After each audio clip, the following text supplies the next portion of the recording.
Good evening everybody. हम लोग बात करते हैं साउंड वेव का।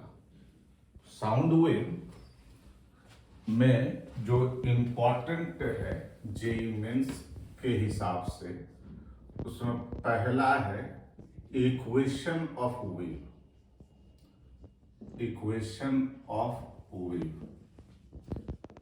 अब इस इक्वेशन ऑफ वेव पर एक चीज तो हम लोग जानते हैं कि इक्वेशन ऑफ वेव होता है A sine omega T minus के एक्स प्लस फाइव। हालांकि प्लस माइनस कर सकते हैं कि अगर इसका और इसका साइन अपोजिट हुआ तो wave is propagating along positive direction of x axis, और अगर इस दोनों का साइन सेम हुआ तो आप कह सकते हैं wave is propagating along negative direction of x axis.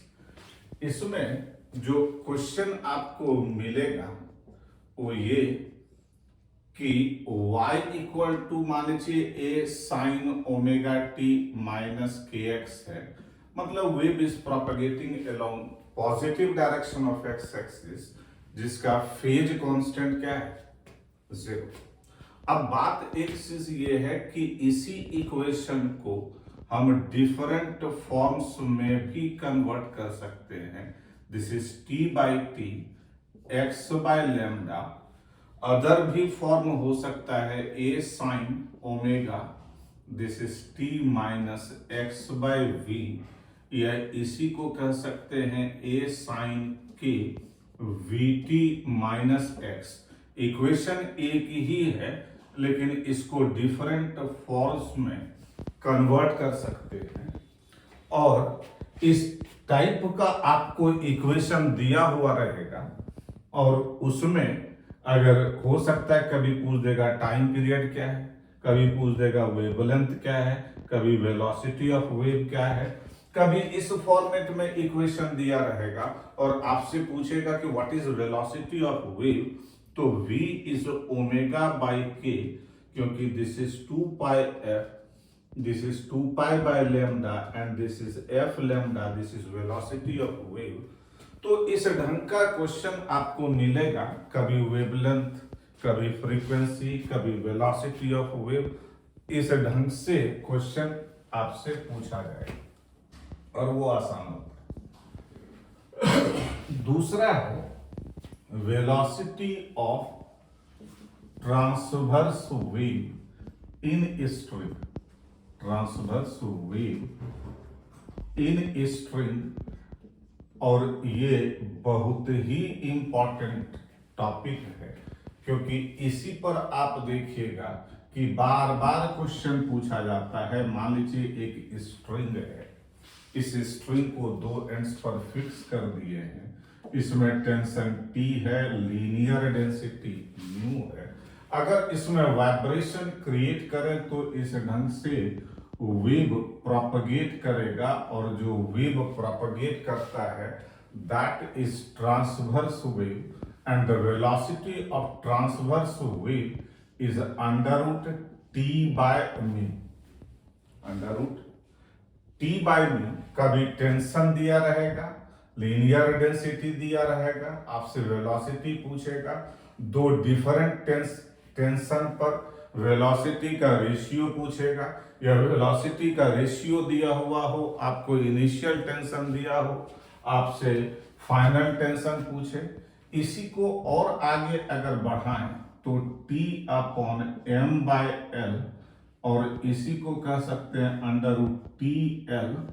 M is mass of the string and mass is volume into density, and this is under root T upon A rho, या इसी को कह सकते हैं सिग्मा अपॉन रो, जहां पर sigma है T bye A, और इसी को बोलते हैं स्ट्रेस इन स्ट्रिंग।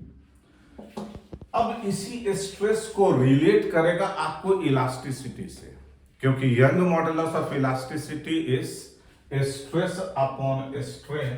वहां से स्ट्रेस निकालना होगा और फिर यहां पर रखना पड़ेगा। इसी को और भी कर सकते हैं कि मान लीजिए कि हम इसी में कहें कि v equal to under root T, तो ठीक है, ए है area of cross section of string and this is pi small r square into rho and this is 1/r under root T upon pi रो।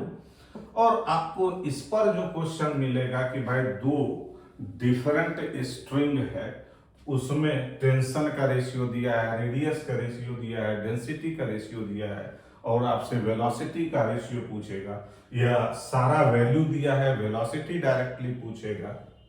लेकिन इसमें important बात यह है कि velocity is inversely proportional to the radius of a string, मतलब जैसे जैसे thickness of string आप बढ़ाते चले जाइएगा वैसे वैसे velocity of transverse wave in string कम होता चला जाएगा। This is very very important topic जहां तक जेईई मेंस का सवाल है। अब इसमें और अगर बात करें कि अब एक चीज और है जिसको बोलते हैं, जिसको हम कह सकते हैं बीट्स। बीट्स है कि जब दो वेव जिसका कि सेम एम्पलीट्यूड है और स्लाइटली डिफरेंट फ्रीक्वेंसी है, उस दोनों वेव्स का सुपरपोजिशन होता है तो उससे एक रिजल्टेंट वेव बनता है। और उस रिजल्टेंट वेव का खासियत ये होता है कि उसका इंटेंसिटी समय के साथ बढ़ता और घटता है, और यही जो इंटेंसिटी का समय के साथ उतार और चढ़ाव होता है उसी को हम बोलते हैं फेनोमेना ऑफ बीट्स। और अगर दो सोर्स है, एक का फ्रीक्वेंसी f1 है, दूसरे का फ्रीक्वेंसी f2 है, तो जो फ्रीक्वेंसी ऑफ बीट्स है दैट इज स्मॉल है। अब इसमें हम ये मान के चल रहे हैं कि f1 is greater than f2, लेकिन f2 भी तो ज्यादा हो सकता है, f2 minus f1 equal to f। जब भी फेनोमेना ऑफ बीट्स में दो सोर्स के विषय में फ्रीक्वेंसी उसका दिया हुआ हो या उससे रिलेटेड क्वेश्चन हो तो इस ढंग से इक्वेशन हम लिख देते हैं और फिर हम देखते हैं कि इस दोनों में कौन सा करेक्ट है।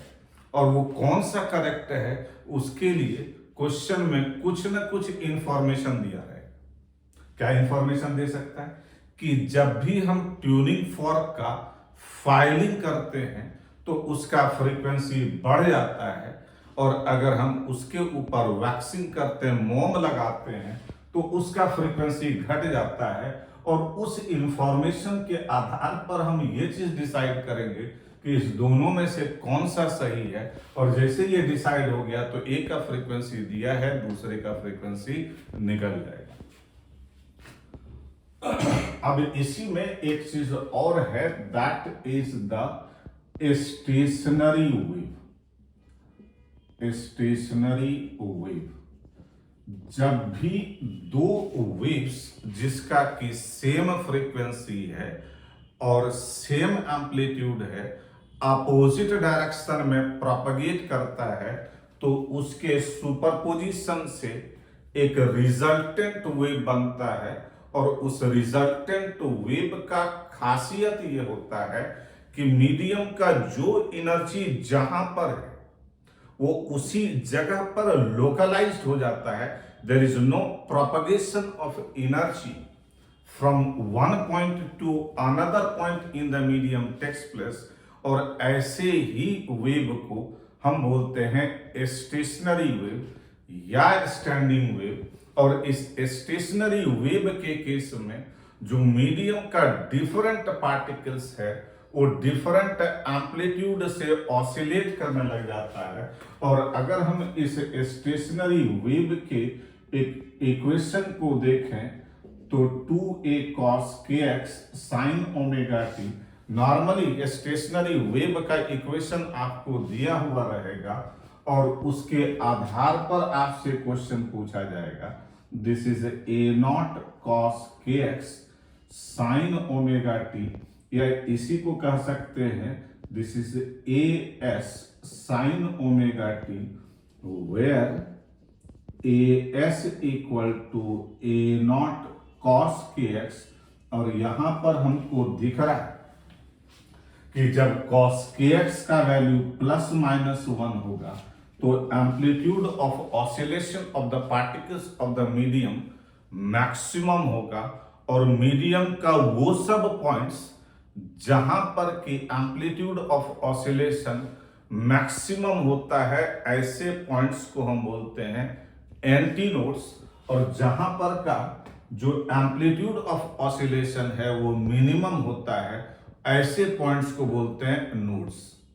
किसी दो एंटी नोड्स या किसी दो नोड्स के बीच का जो सेपरेशन होता है दैट इज लैम्डा बाय 2, और नोड और एंटी नोड के बीच का जो सेपरेशन होता है दैट इज लैम्डा बाय 4। और इसी कंसेप्ट को यूज करके अगर हम वाइब्रेशन ऑफ स्ट्रिंग को देखें, अगर हम वाइब्रेशन ऑफ स्ट्रिंग को देखते हैं तो उस कंडीशन में मान लीजिए कि हम वाइब्रेशन ऑफ स्ट्रिंग को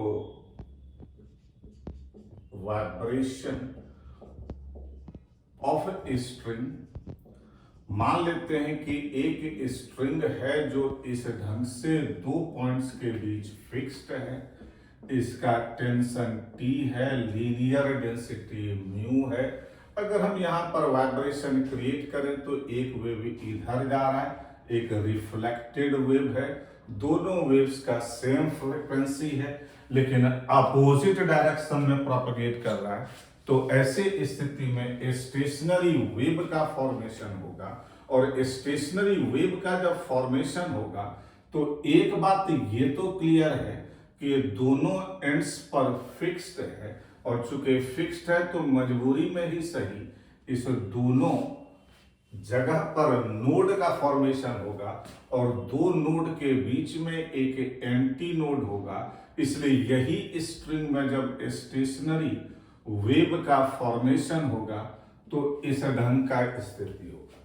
ये अगर हम कहते हैं x इक्वल टू 0 है तो ये हो जाएगा लैम्डा बाय 2, मतलब कि इस स्ट्रिंग में स्टेशनरी वेव का फॉर्मेशन तब होगा जब लेंथ इज लैम्डा बाय 2, एक लूप है, दो लूप है तो 2 लैम्डा बाय 2, n लूप्स है तो n लैम्डा बाय 2, मतलब स्टेशनरी वेव का स्ट्रिंग में फॉर्मेशन तभी होगा जब length of the string is integral multiple of half of the wavelength, and this is n by 2, this is v by fn, और यहां पर fn is n by 12 under t by mu. अब इसमें जो minimum frequency of vibration हो सकता है वो कब हो सकता है, जब n का वैल्यू 1 हो, and this minimum frequency of vibration को बोलते हैं फंडामेंटल फ्रीक्वेंसी, इसको बोलते हैं फंडामेंटल फ्रीक्वेंसी। और चूंकि ये फ्रीक्वेंसी फंडामेंटल का 1 टाइम है इसीलिए इसको बोलते हैं फर्स्ट हार्मोनिक। अगर हम n का वैल्यू 2 रखें तो this is f2 is 2/12 under t by mu, and this is 2f0।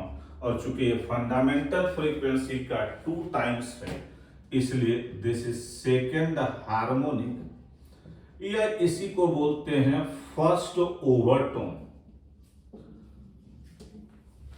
Harmonic का मतलब होता है कि वो कितना टाइम्स ऑफ फंडामेंटल फ्रीक्वेंसी है, और ओवरटोन का मतलब है कि फंडामेंटल से ऊपर वाला पहला फ्रीक्वेंसी है, या फंडामेंटल से ऊपर वाला दूसरा फ्रीक्वेंसी है, या फंडामेंटल से ऊपर वाला तीसरा फ्रीक्वेंसी है। हार्मोनिक और ओवरटोन में आपस में कोई रिलेशन नहीं होता है। हार्मोनिक और ओवरटोन जो याद रखने का तरीका है वो सिर्फ एक है कि जितना टाइम्स ऑफ फंडामेंटल फ्रीक्वेंसी होगा उतना ही हार्मोनिक होगा। और ओवरटोन का मतलब है कि फंडामेंटल से ऊपर वाला कौन सा फ्रीक्वेंसी है।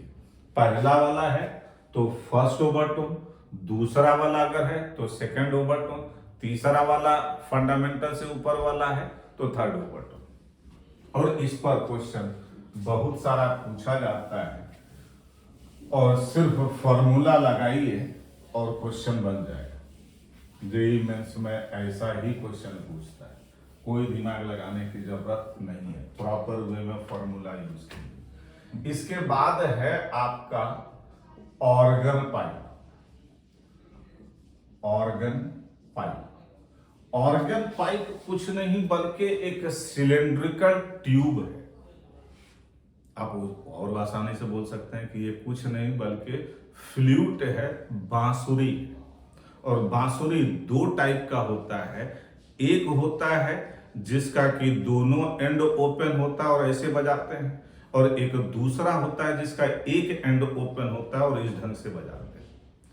मतलब कि ये ऑर्गन पाइप एक सिलेंड्रिकल ट्यूब है जिसमें कि एयर पार्टिकल्स वाइब्रेट करता है और स्टेशनरी वेव का फॉर्मेशन करता है। स्टेशनरी वेव का फॉर्मेशन करता है और ये दो टाइप का होता है। इसमें से एक को बोलते हैं closed organ pipe. Closed organ pipe का मतलब है ऐसा सिलिंड्रिकल ट्यूब जिसका एक एंड क्लोज्ड हो और दूसरा एंड ओपन हो।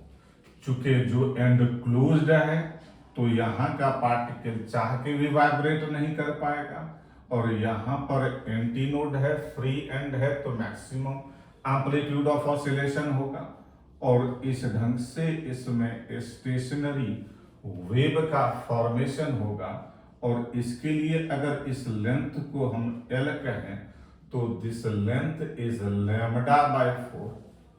अगेन जो इसमें स्टेशनरी वेव का फॉर्मेशन होगा वो कब होगा, जब 3λ/4 हो, 5λ/4 हो।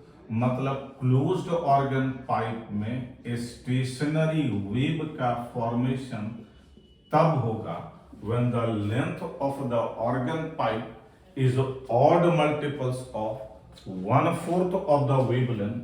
और इसी चीज को हम कह सकते हैं L = 2n+1/4 V/Fn। इसलिए Fn is 2n+1/4 L into V। और यहां पर चूंकि लॉन्गिट्यूडिनल वेव का प्रोपगेशन एयर में हो रहा है इसलिए वेलोसिटी हो जाएगा √γ/RT/m।